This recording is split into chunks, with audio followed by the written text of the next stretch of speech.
Why do we want to imitate nature? Because nature evolutionarily has designed them to absorb certain things. So that's the other issue. The issue of absorption is a huge issue. Go ahead. I was wondering if I could clarify about high quality proteins with kidney cats. Highest quality meaning canned, correct? There's high quality, high animal-based protein dry foods, but my understanding is those are also high in phosphorus, which you want to avoid in a kidney cat, and also you obviously want to promote hydration of a kidney cat.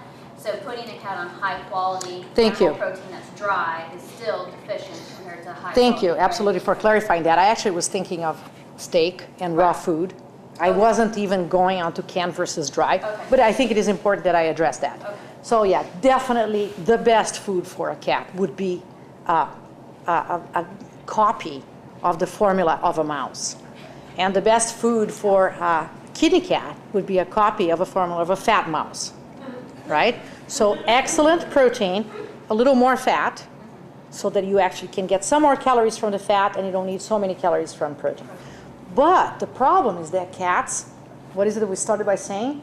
They want the food on their terms, on their temperature, served when they want in the bowl of their preferred shape. So oftentimes they will not eat this. So you put this wonderful thing that you, oh my God, you bought this organic thing, you did. I don't want that. Covers it and walks away. Meow, meow, meow. It's like, oh. So you're right. So then we start catering, right? Because it's very important that we don't allow that cat to lose weight. Because it's a struggle with these old cats. They start getting skinny on you. So yes, the second best would be a canned version. Now, not all cans are made alike. There are disgusting things being sold out there, and there's excellent things being sold. So you go into the very, very best possible canned food. And the very best possible canned food would be minimally using carbohydrate, right? We'll use extremely good quality meats.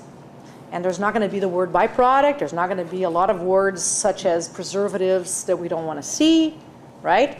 And you have a nice balance of fats. And we'll have the fats protected with vitamin E. And you have a product there that has more or less a canned mouse, if you will, right?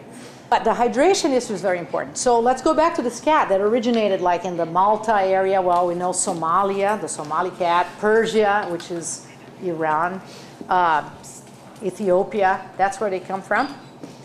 And what do we have in common with these places? Dunes. A couple of palm trees, an oasis, and then dunes. So there's no water. So cats always got their water from their prey. They would eat this moist morsel and be pretty satisfied. So drink a little, but not very much. Cats' tongues are not made to absorb a lot of water. I mean, a dog will curl up, a horse will go down, but a cat uses its tongue as a dipstick. It will put the paw in the water, lick the paw, because it's not efficient. It's a lot of work. They'll spend half an hour drinking, and you go there, you can't even tell that there's a dent on the water bottle. So feeding a cat moist food is critical. It is critical to keep this body hydrated. They did a study with healthy cats. Let's say they're one-year-old cats. One group on wet food, one group on dry food. And there was statistically significant difference between the hydration level of these two groups of healthy cats. The ones that were eating canned food were statistically better hydrated than the ones eating dry food, even though they're healthy. And they're not lazy, and there was no problem with their tongue or teeth, nothing.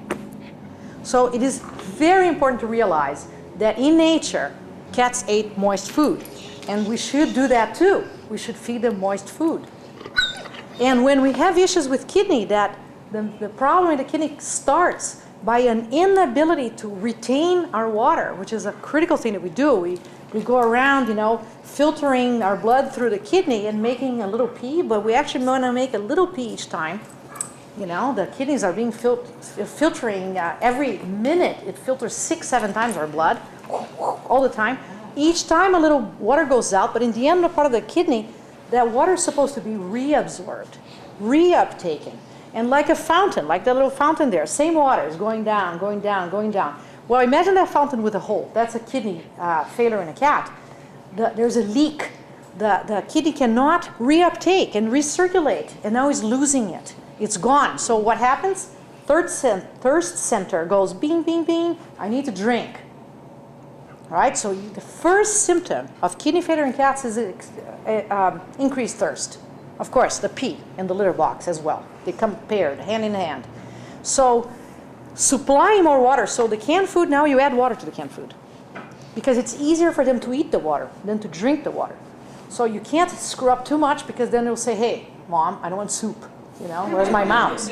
So you do it like as much as you can.